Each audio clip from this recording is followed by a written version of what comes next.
বাংলাদেশের নেতাকে তো মানে না সহজে অনুসারীরা। প্রতি মুহূর্তেই তারা যে নেতার চেয়ে বড় এটা প্রমাণ দেওয়ার জন্য মুখিয়ে থাকে।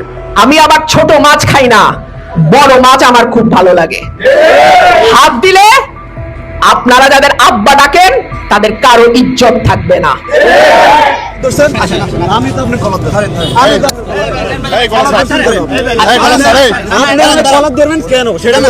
এইমাত্র সচিবালয়ে ঢুকতে জামাতের আমির ও নাহিদ ইসলামের উপর ভয়াবহ হামলা করেছে আন্দোলনকারীরা।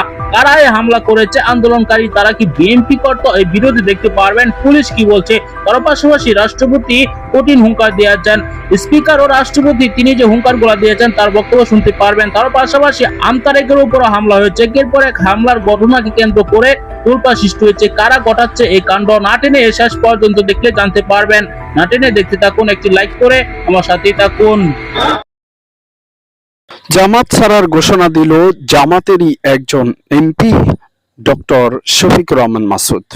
দর্শক, আপনারা যাকে এক নামেই চিনেন, একজন হচ্ছে জামাতের আমির, অন্যজন হচ্ছে জামাতের একজন জবরদস্ত কর্মী। এই শফিকুর রহমান মাসুদ, তার সাথে কি হয়েছে সেটি আপনাদেরকে দেখাবো আজকের এই ভিডিওতে। ইতিমধ্যে হয়তো বা ভিডিওর ইন্ট্রোতে আপনারা দেখেছেন যে কি কি ঘটনা তার সাথে ঘটেছে এবং সেটি নিয়ে তার আক্ষেপ কি, এবং শেষ পর্যন্ত রাজনীতি থেকে বিদায় নিবেন এমন ঘোষণাই দিলেন নাকি, সেটি নিয়ে অনেকের মনে প্রশ্ন। তবে সামাজিক যোগাযোগ মাধ্যমে ছড়িয়ে পড়েছে সেরকমের একটি বক্তব্য। তো বিস্তারিত দেখবেন আজকের এই ভিডিওতে। এরকম নিত্য নতুন গুরুত্বপূর্ণ ভিডিও পেতে অবশ্যই চ্যানেলটিকে সাবস্ক্রাইব করে পাশে রাখা বেল বাটনটি অন করে দেবেন প্রত্যেক মুহূর্তে আপডেট পাওয়ার জন্য।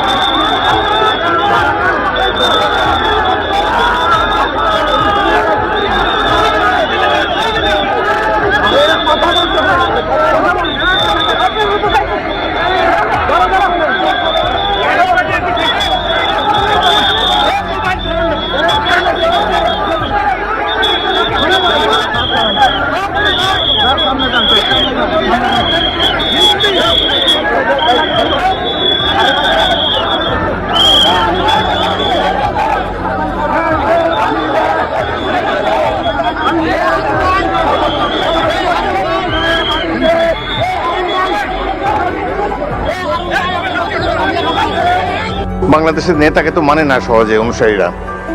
প্রতি মুহূর্তেই তারা যে নেতার চেয়ে বড় এটা প্রমাণ দেওয়ার জন্য মুখিয়ে থাকে।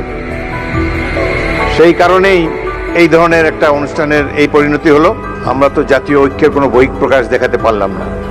ভুল তো মানুষ করেই, নিশ্চয়ই এখানে ডকুমেন্টারিতে অনেক ভুল আছে। প্রথম ভুল আমি দেখেছি, সেখানে তো আবু সাঈদের ছবিই নাই। আবু সাঈদ এই বিপ্লবের প্রতিচ্ছবি, প্রতীক, তার ছবি না থাকলে এটা কোনো ডকুমেন্টারি হলো না। সেখানে আরো নাই দেশনেত্রী বেগম খালেদা জিয়ার ছবিও তো নাই। প্রকৃতপক্ষে বক্তৃতা দেওয়ার মানসিকতা হারিয়ে ফেলেছি। যে দৃশ্য এখানে দেখলাম সেটিতে অত্যন্ত দুঃখিত এবং লজ্জিত হয়েছি, ব্যথিত হয়েছি। সকালটা ভালোই কেটেছিল, টেলিভিশনে দেখেছি জুলাই জাদুঘর উদ্বোধনী অনুষ্ঠানটি। সেখানে মাননীয় প্রধানমন্ত্রী এবং অন্যান্য দেশের বিশিষ্ট ব্যক্তিবর্গ ছিলেন। জুলাই যোদ্ধাদের একটি মিলন মেলা দেখতে পেয়েছিলাম সকালে। জাতীয় ঐক্য সহজেই প্রতিভাত হয়েছিল, কিন্তু বিকেলের এই অনুষ্ঠানটিতে যা দেখলাম এটি অভিপ্রেত ছিল না, একেবারেই অনভিপ্রেত। জাতীয় অনুষ্ঠানে আমরা তো জাতীয় ঐক্যের কোনো বহিঃপ্রকাশ দেখাতে পারলাম না। ভুল তো মানুষ করেই, নিশ্চয়ই এখানে ডকুমেন্টারিতে অনেক ভুল আছে। প্রথম ভুল আমি দেখেছি, সেখানে তো আবু সাঈদের ছবিই নাই।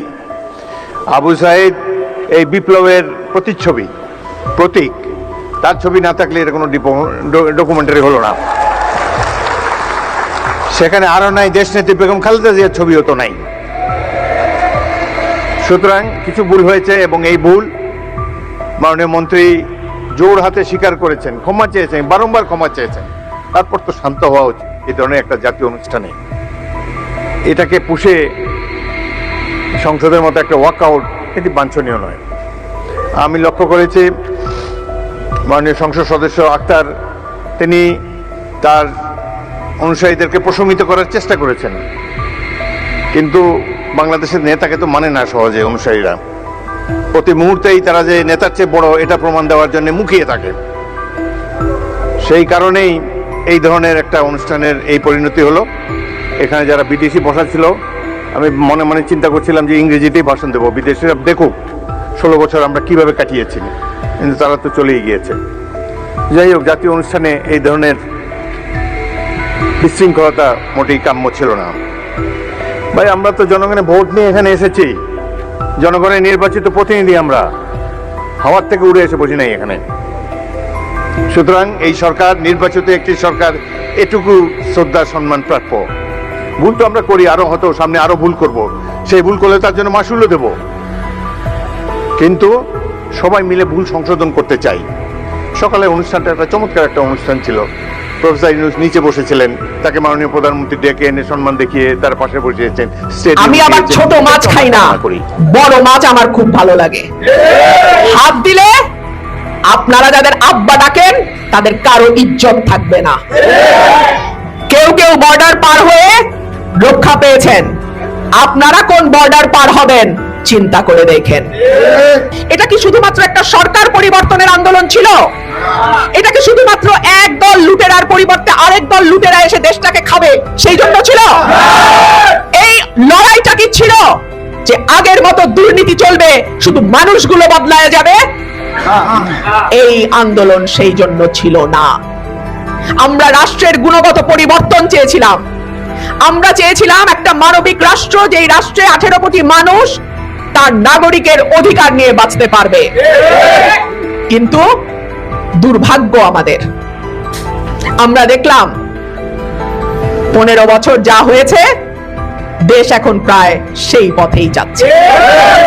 অনেকে বলে পতিত ফ্যাসিস্টকে ফিরতে দেয়া হবে না। পতিত ফ্যাসিস্টকে কেউ ফিরতে দেবে না, যদি ফেরে আপনাদের ব্যর্থতার কারণেই ফিরবে।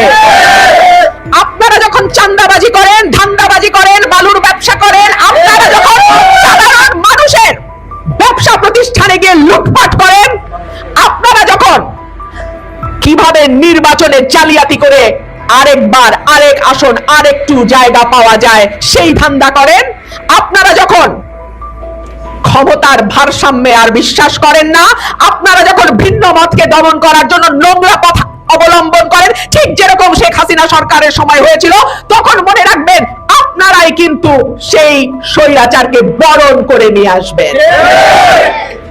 আমি তো 15 বছর ছিলাম, কার কি ভূমিকা, কার কি কথা, কোন দলের কি, আমি সব নিজের চোখে দেখেছি। এমনও মিটিং গেছে, বলা হয়েছে সরকারের বিরুদ্ধে কিছু বলার দরকার নাই, তারা।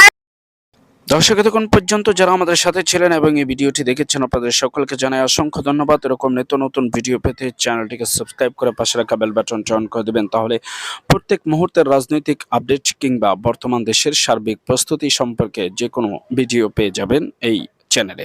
তো আজকের মতো এখানে বিদায় নিচ্ছি, দেখা হবে অন্য কোনো ভিডিওতে। ততক্ষণ পর্যন্ত সকলে ভালো থাকুন।